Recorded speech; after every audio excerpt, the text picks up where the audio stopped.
Et donc, qu'est-ce qu'on propose? On propose le dispositif Jeunes Entreprises qui doit permettre d'aider 100 000 PME avec un focus sur 10 à 20 000 d'entre elles qui sont les plus innovantes et les plus capables d'hypercroissance.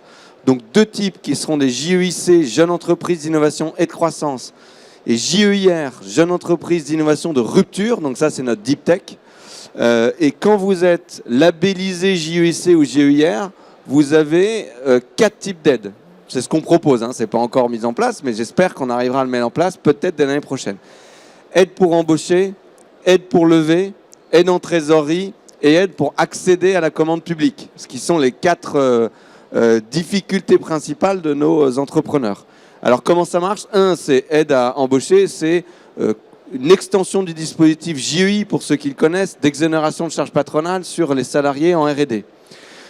Aide à lever, c'est une incitation fiscale qu'on donne aux particuliers pour investir dans les startups et les PME innovantes. Et donc on leur dit, vous pouvez investir dans les startups, dans les PME innovantes, vous aurez une défiscalisation sur votre impôt sur le revenu, 30% si vous investissez dans des JEIC, 50% si vous investissez dans des JEIR, parce qu'il faut qu'on aide un petit peu plus la Deep Tech et les innovations de rupture.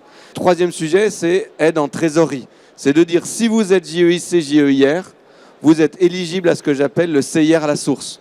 C'est-à-dire que votre crédit impôt recherche, au lieu de le toucher en juillet 2023 pour l'année 2022, vous le touchez en juillet 2022 pour l'année 2022 sur la base des chiffres 2021.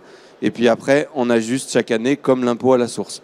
Ça, en moyenne, pour une PME qui touche le crédit impôt recherche, c'est 150 000 € de cash qui est anticipé d'un an. Et donc, c'est des emplois qui sont anticipés d'un an. Et puis, quatrième élément, c'est l'aide à l'accès à la commande publique.